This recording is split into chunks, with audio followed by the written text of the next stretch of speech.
Ya, baik. Assalamualaikum warahmatullahi wabarakatuh.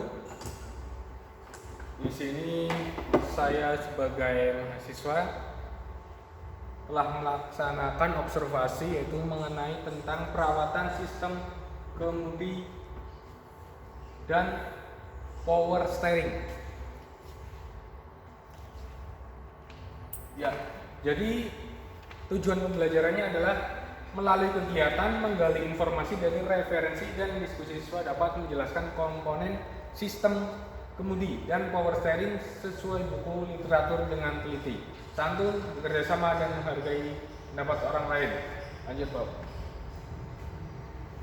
Nah, di sini yang akan saya laksanakan berarti pengamatan tentang komponen-komponen sistem kemudi dan power steering. Kemudian kita biar tahu tentang perbedaan komponen sistem kemudi dan power steering.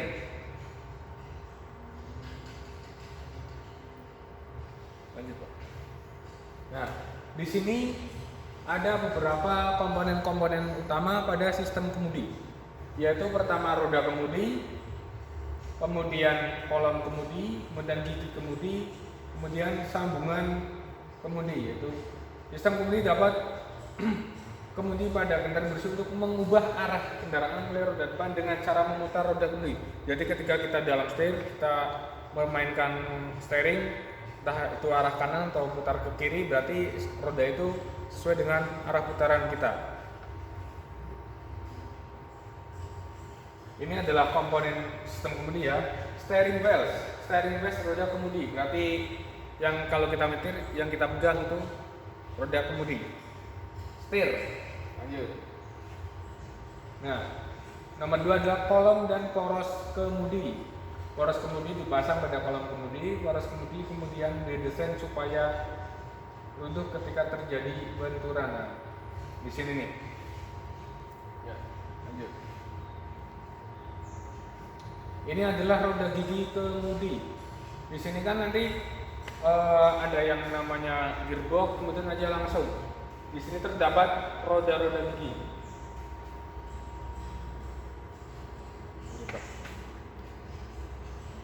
Komponen sambungan kemudi: pitman arm, relay rods, leader arm, T-rods.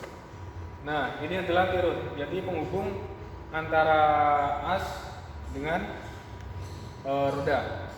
Kemudian ini adalah power steering shaft, steering column.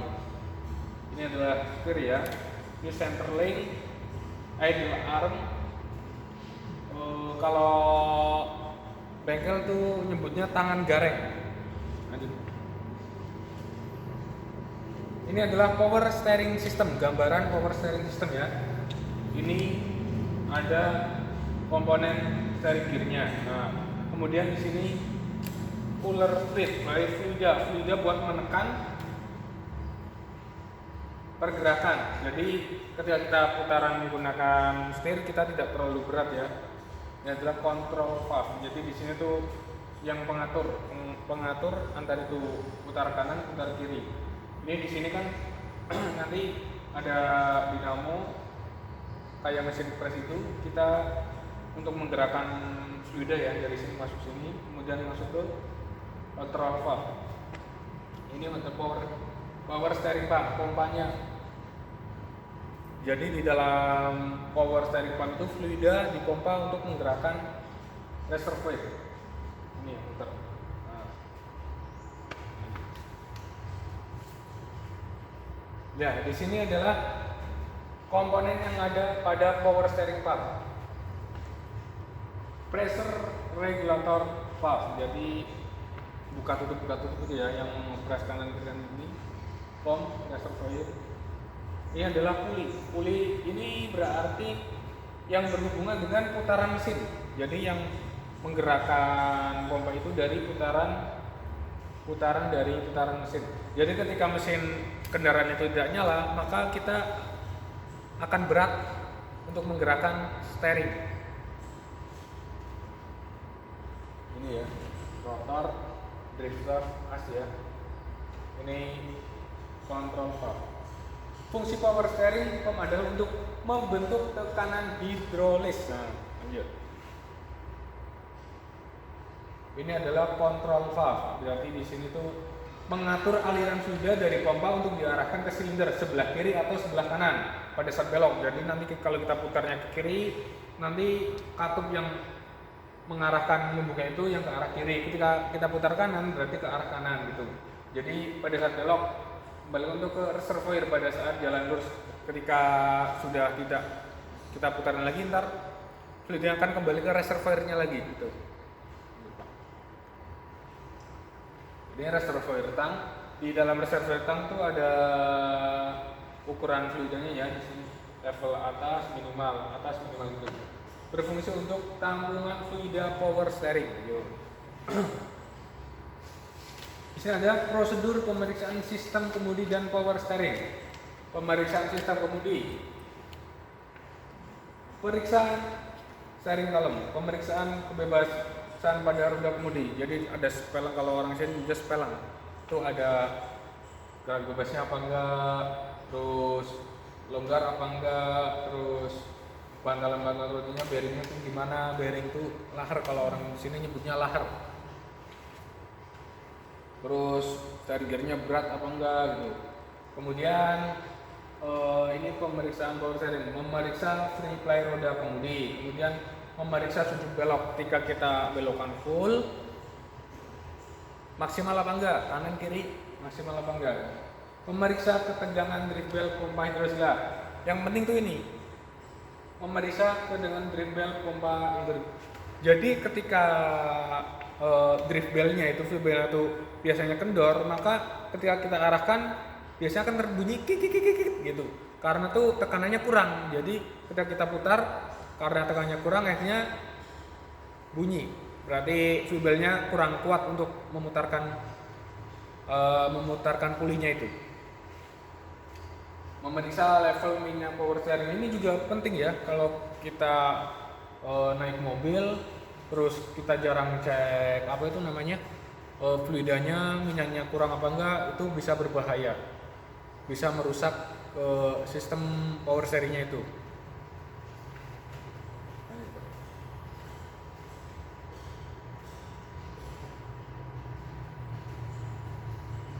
Nah, ini ada pemeriksaan steering column. Kita ngeceknya gampang, gerakan roda ke atas, kiri kanan gitu ya, atas kiri kanan, kita udah bener apa enggak. Kalau misal ada yang gojlak, ada yang kurang kenceng, itu berarti kita belum pas dalam pemasangannya. Jalan.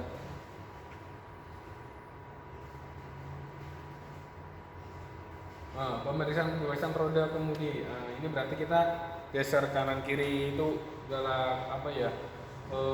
Ada spellingnya apa enggak gitu, maksudnya tuh kita sedikit rodanya gerak apa enggak, kanan kiri dikit, itu jarak bebasnya.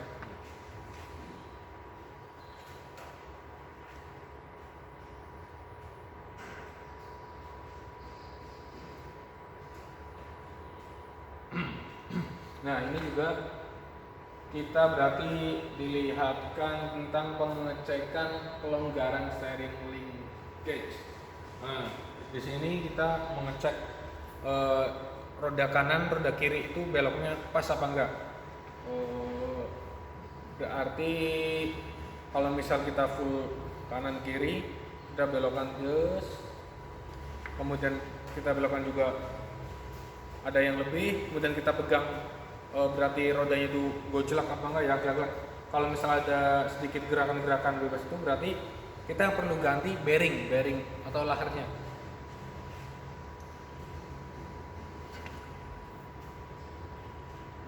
Itu ini sama aja kayak tadi ya. Lanjut, Pak.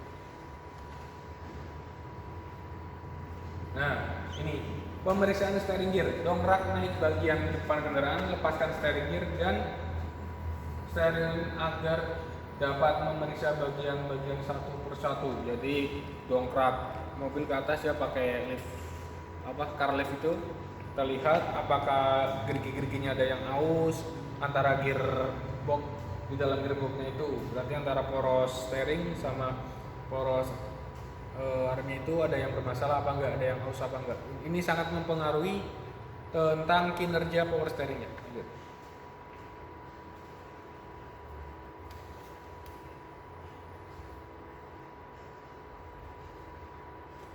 Ini adalah prosedur pemeriksaan power steering. Ini berarti memeriksa free fly roda kemudi. Caranya tuh kita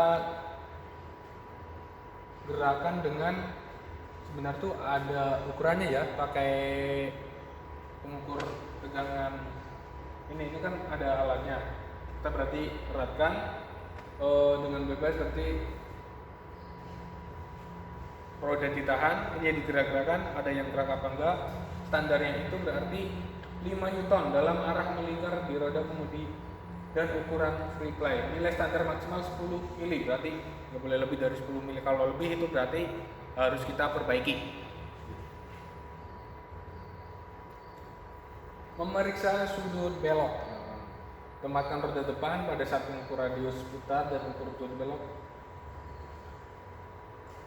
Nah, ini tuh biasanya ada pada bengkel yang sudah mempunyai alat yang lengkap ya. Ini berarti kalau orang sini menyebutnya sporing, di sporing. Jadi biasanya kan kalau jalan setirnya belok ke kiri, tapi mobil jalan lurus. Nah, itu ada perbedaan sudutnya tuh ini. Ini tuh inner wheel sama outer wheel ada standarnya ya, 36 derajat. Ya, 31. Ya.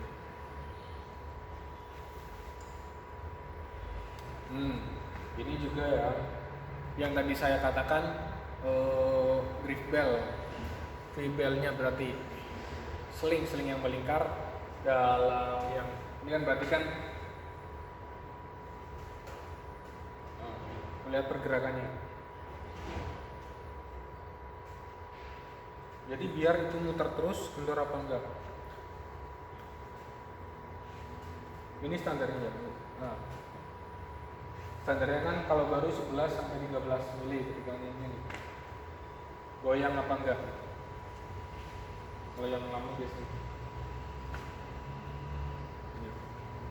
Nah, ini yang terakhir adalah pemeriksaan level minyak power steering. Caranya sebenarnya gampang, ketik. Ini gampang tapi kadang dihiraukan, dilupakan. Sebenarnya tuh memeriksa level minyak power steering, parkir kendaraan pada permukaan yang datar dan menghidupkan mesin tanpa menjalankan kendaraan putar kemudi beberapa kali ya. Jika perbedaannya adalah 5 mili atau lebih, bleeding system hidrolis.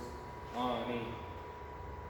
Ketika kita putar pada mesin menyala ya, minyaknya berkurang, putar kanan kiri putar kiri, minyaknya tuh berkurangnya gak standar ya, itu kita berarti perlu membleeding. Membleeding itu berarti kalau sistemnya sebenarnya sama sih, kayak sistem rem ya. Jadi kalau misal kita tekan-tekan hasilnya nggak maksimal, berarti ada angin yang masuk ke dalam fluida, berarti kita harus melaksanakan proses bleeding, pembuangan angin-angin udara yang ada dalam fluida, karena itu dapat mempengaruhi kinerja dari tekanan-tekanan tersebut. Nah, sekian itu dari pengalaman saya, dari observasi saya untuk mengenai pembelajaran sistem kemudi. Saya ambilnya berarti tadi sistem kemudi dan power steering. Baik, saya kira cukup itu saja. Terima kasih atas waktunya. Semoga yang saya presentasikan dapat bermanfaat untuk Anda semua. Ya, sekian dari saya. Wassalamualaikum warahmatullahi wabarakatuh.